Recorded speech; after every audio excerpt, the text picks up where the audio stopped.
and welcome to Colony Talks with Colony Drop. Last night, we were privileged enough to go and see Gundam Narrative in theaters. One showing across the entire United States, only in Austin, Texas. That's a lie. That's a total lie. They showed it all over the place. Yeah, no, but it was all more or less the same time. As we were getting out, some people were going in, but you know, time zones. It was cool to get to watch everybody on social media, like, going to see it and coming out all the same evening, like, because we all went to see it the same day for the most part. Mm-hmm. Except for those so lucky as to get to see it in LA. Or Japan. Yeah. Months ago, yeah. No. But overall, just as a general overall, did you enjoy the movie? It was fun. The experience of going out and seeing a Gundam movie in the theater, I think, really, like, made the whole thing better. Because, like, our theater was packed. The whole back row showed up first. Mm-hmm. People were, like, ripping on the previews. Like, people were chatting really loud about Gunpla and yelling about this and that. And it was, like, really fun in the theater before the movie started. So I had a really great time going out and seeing it. The movie itself was good. Yeah, it was good, but I didn't catch any feels on it. At this point, like, Gundam as a franchise doing good is kind of just expected. Yeah. I think Thunderbolt maybe gave me, like, too high of hopes because Thunderbolt was so good, and I was like, is this what we're doing now? But, yeah. But that doesn't mean it was a bad movie in any way. No, not at all. It's just, you know, something else set the bar, and it met expectations rather than raising the bar high. Yeah, it gets like a B plus. It was pretty good. Mm-hmm. Like, breaking it down, I think the story itself, because it was a 2-hour movie and it had that F91 syndrome, it felt like it was supposed to be a 25 episode series, but was shoved into this 2-hour film. So the story itself, I felt, really lacked the development that everybody wanted, but at the same time, like, I'm curious. So I'm interested. You have my attention, but there's so much more I wanted to know, especially about the characters. Mm-hmm. It went really fast. Yeah, and it's just a lot of, like, going, like, oh, here's the children, and then here's a few clips of them at, like, early teenagers, I guess. And then I'm just assuming they're late teenagers pushing into 20, you know, during the proper time of the movie. Mm-hmm. So it's like, okay, we know they're kids. We know they're young adults. And then they're teenagers, but who are they? Yeah, we don't know anything about them as people. We don't know what they like, or other than this one thing. Yeah. I was very, I don't know, I don't want to say confused, but Michelle looks like a little boy and then grows up to be a beautiful woman, and I'm here for this. Little boy Michelle, grown woman Michelle, embrace it. This is my new headcanon. I love it. But I really wanted to know more about the characters, specifically the main 3 pilots and Zoltan, because, like, they keep making these little comments about Zoltan, and I'm like, I want to know more. Yeah. How did we get even? How did this sharp? They're all like. How did we get this one? Where's the rest of them? If this is the failure, where's the rest of them? How did we get Kylo Ren Char? Yeah. How did we get here? Like, we had Full Frontal that was apparently the perfect Char clone, and then we get Zoltan. But how? What where is the variance in the middle? And what? There's facilities that need to be involved here, and we have no information. As the Queen of Space, I need to go inspect these facilities because you guys are doing a bad job. Yeah, we don't need more peruse. I mean, Zoltan could be a really fun character, and I'm interested in him, but, like, I really want to know more. I was kind of just, like, peeking my eyebrows, like, really? Really? Because, at least in Star Wars, I feel like they're fixing that, and they're telling us more about who Kylo Ren is. Because in the first movie, he was just, like, angry and, you know, edgy, whatever. And I feel I'm getting the same vibe off of Zoltan, but I want to know more. Like, I want that scene from Grandma's Boy where JP's crying. Like, I need that from Zoltan. I need, like, a snotty, horrible, like, broken mess to justify whatever it was he thought he was doing in this movie. Yeah, sorry. Let me see, what else did I write? One of the things I really admire about the early Universal Century is sort of the subtlety and the we only gotta tell you once Like, they didn't spend a lot of time backtracking or explaining. They were just like, you better pay attention, because if you don't, you won't know who that guy is. But lately, and I see this carrying over from a lot of the modern Gundam shows I'm watching, Bandai's kind of giving up the subtlety, and I guess it's because of the mass market appeal. I really felt bludgeoned in the face by like the 4 story points there actually were. And some of the dialogue is so repeated and so corny that I was just like, it was a lot of wasted space where Gundam usually fills this space with character development, anecdotes, those little cute scenes of like people kissing right before they get blown up. Like, it just didn't carry, it just didn't, I don't know, it didn't feel as heavy as it could have been. Yeah. And that last line when she's like, and you, I don't want to spoil it, the thing that he says is such a wasted opportunity. There's like 1,000 better things Yona could have said right there, and he said that, and I'm just like, really? You had 100 options and you rolled for it, and you rolled one. You rolled a 1 and you went with the most boring thing you could come up with. That you had, like, you keep hearing the same line over and over and over. It's like, and you. Like, this answer is gonna be like so like mind blowing and amazing, so emotional. Like that's the tearjerker right there. And then, and like on the way home, I think we came up with like 50 better things that would have been way more emotional than he could have said, and it was just really disappointing. I'm calling him Gundam Bieber from now on because that haircut, that perfect swoop. He got the swoop. And Yona, I don't know. He doesn't look like a Yona to me. No. But at least, like, as far as he went, like, he wasn't anything special. No. And that's a good place to put, like, your main characters. Like, don't make them special. Make them Mr. Average. That is the Gundam way, typically. Yeah, like, every other Gundam Pro tag is a special. They have the new type power, the new type flash, the biosensor, whatever, character plus robot power. And his was, nope, Average Joe Sr., Average Joe Jr. I don't know why I said Average Joe Senior. Mr. Average Joe. Mr. Average Joe. He was doing his best. He was fashionably channeling his inner Asuka there from the Magma Diver episode in that giant suit, though.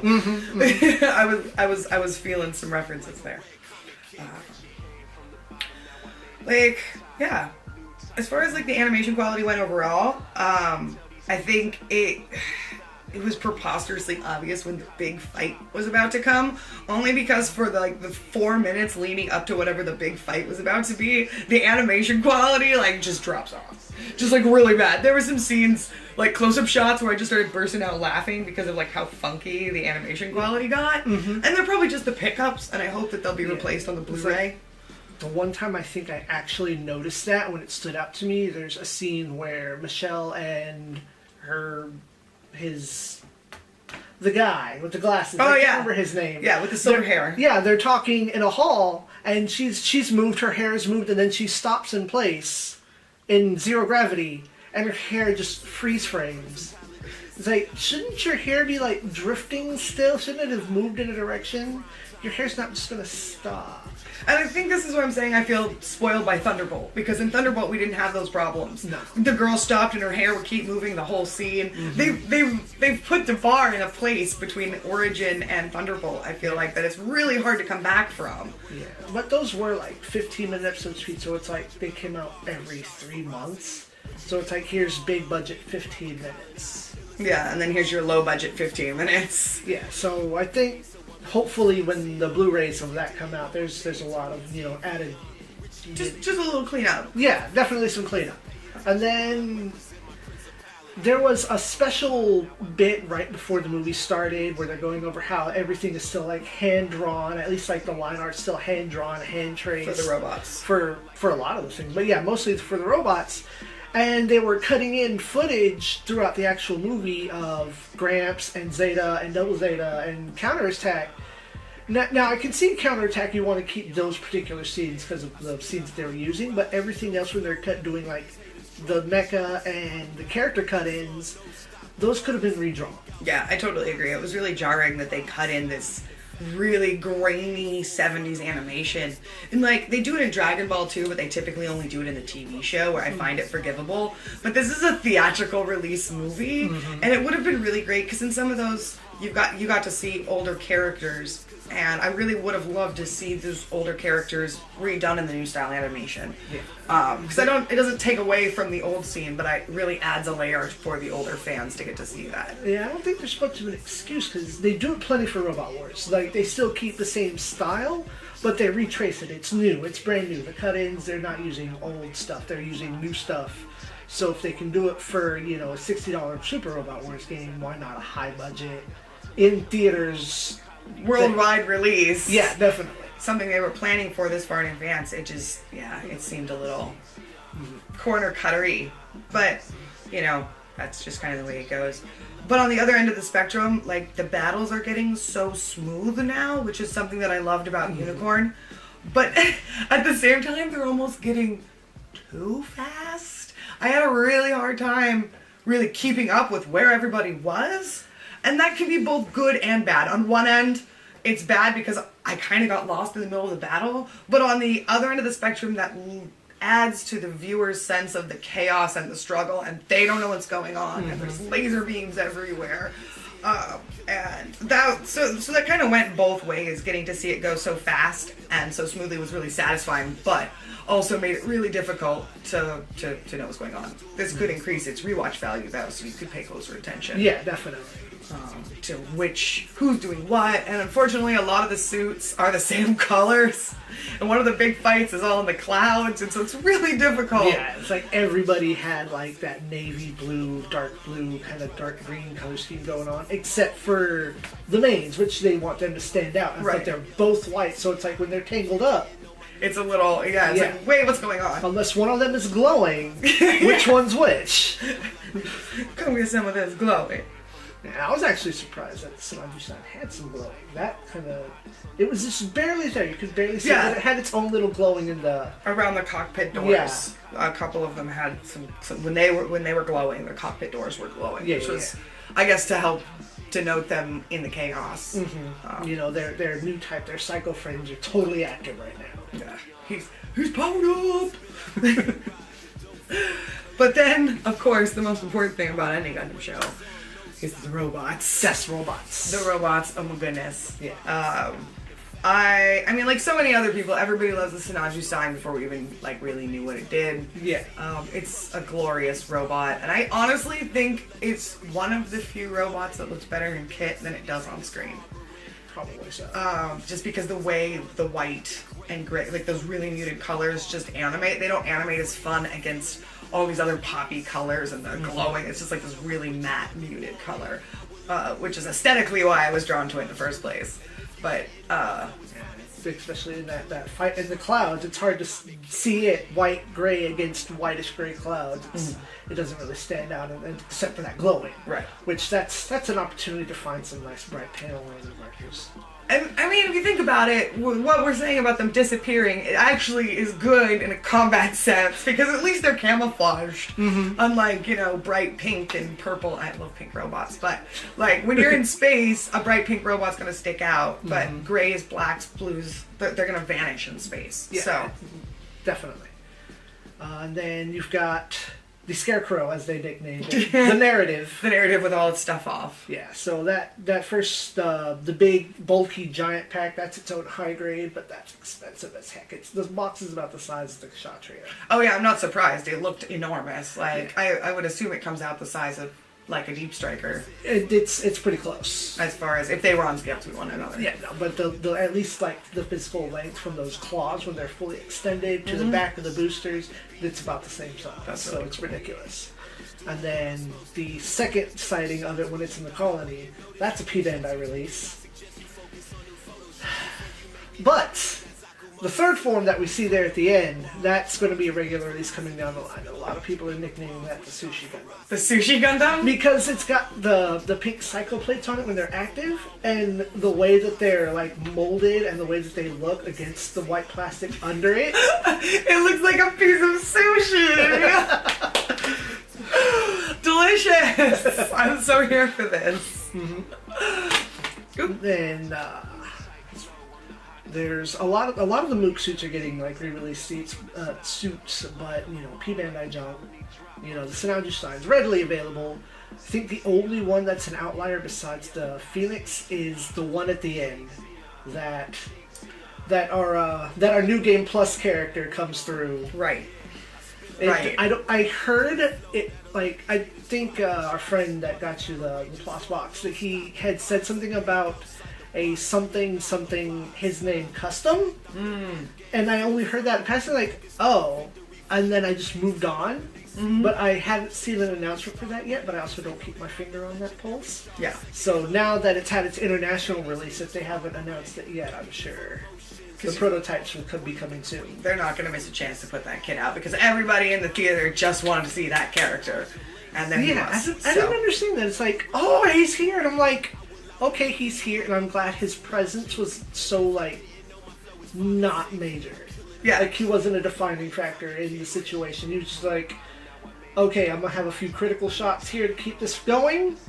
And then, all right, now we're gonna make sure the main character doesn't drift off into the void. Yeah, we're gonna save you for the next movie. Speaking of characters that just show up for 1 second and are 1 second, without derailing the series, make their appearance known, that made me very happy. The Queen, Mineva, sitting on her throne, giving orders just like her whole mommy taught her. Oh, I'm so proud. Oh, Mineva, I'm so proud of you. She was not having anybody's shenanigans. Nope. Like, you did the thing, or you didn't do the thing. She was very, very serious, very together. I hope you didn't mess things up. Click. But they didn't make it about her, which Right. is cool. It gives continuity to the series. It shows you that those characters are still here, they're still active, but this story is not about them. Gundam's always been really great, especially in the Universal Century, of saying the story is about the war, and the smaller stories are about the people. And we give them to you in all kinds of different ways. So it lets you know that the characters you love, in my case, Mineva, which I don't feel like is a spoiler telling you that she's in there. She doesn't do anything. She was in the first 23 minutes. Okay. It's on YouTube. So. Okay. And I don't wanna spoil her anything. No. Her just being there lets you know she's still living her life, she's still doing her thing, she's still rocking her colors, she's still trying to make her way, and she's got a whole story going off over here. And as a fan of that character, that gives me, like, joy. I think if they expand, like, on, like, they said something in the opening meet about this being, like, not just a retelling, but a new start. And if that's, like, a new start, like, this is the baseline, like, maybe this is origin as to 0079, what comes after, she's going to be, you know, at least constantly active in the background doing something. She's going to become our main carry-through for ZEON, because it still exists in a lot of different splintering factions at this point. She'll be the new brain. Yeah, and that would be really cool, because, you know, she's been a lot. I mean, she's been in the series almost the entire timeline. So, yeah, it's pretty much just her and Bright at this point that are still alive. No. From the first series? Judo is still alive. Judo's still alive. Is Kai still alive? I don't think he should be, because he was in Unicorn. Yeah, and he wasn't really doing anything. He's like an investigative reporter now. Nah, that guy moving weight. No, Judo shows up much later in Crossbow. Okay. As Grandpa Judo. Okay, so Judo makes sense. We only got a couple, but yeah. I'm down with Mineva sticking around. I would really like to see more about her story. I'm more into her coming into her own as a woman, especially with all the different important, powerful people that sort of helped raise her and were in her life. You think about her position in contact with all these other ZEON officers who went on to become legends and then die. To have to carry all that on essentially single-handedly at this point, since everybody's dead. Yeah, everybody with a name has moved on to the Great Rainbow. Yeah, they're all gone. They're all dead. I can't think of a single one. They're all part of this plot that they were trying to push through the movie. Right, and if we're with the plot line of the movie being what it is, revolving around heroes who have passed, that opens a lot for her in the future, that excites me greatly. So I guess my conclusion is, even though I didn't find the movie to be stellar or to be one of the best things that Gundam has ever done, if this is the start of a new part of the Universal Century, I'm excited. I'm here for this. I want to know more. I really want this to be a TV series so we can learn more about these characters. Yeah, definitely expand it. Yeah. At least give us a 13 episode. I would hate to see it stay like this, I guess is what I'm saying. They could do so much more. They had a lot of missed opportunities in the film, and Bandai being Bandai, I feel like they have the ability to always go back, retcon something, and make it better. And the beautiful thing is, if we don't like what they made better, they'll just retcon that and put the original back. They've done it before! They'll do it again. Yeah. Okay. So, overall, a B grade. Yep, B+, maybe. If you have a chance to go see it in the theater, go check it out just to support Gundam in America and in the movie theater, and to show them that we will go out and see these things. Again. Yeah, and, you know, keep buying Gunpla. They'll keep sending it to us. Keep buying robots. Yeah, we got this cool poster as well. Yeah, there's a second side to the poster pushing the new figure line that they're going to be focused on towards the west. So it's going to be like, I'm saying G.I. Joe size, but even those are like smaller than 6 No, like inches. the regular small size action figures. Yeah. Like you go to the store, you buy a Transformer, and I can go to the store and buy a Gundam. That'll be great. That'd be awesome. Gundams in your everyday toy store. Keep your eyes open, because you never know what Bandai's going to send us. All right. Maybe someday they'll let us have access to that sweet, sweet premium store. Give us a Gundam-based stateside. I want those Toku pants! Give me the Toku pants! Okay, that's all for today. Thank you guys so much for joining us today on Colony Talks. I'm the Queen of Space. And I'm your boy Zappa, professional stage ninja. And as always, SIEG ZEON!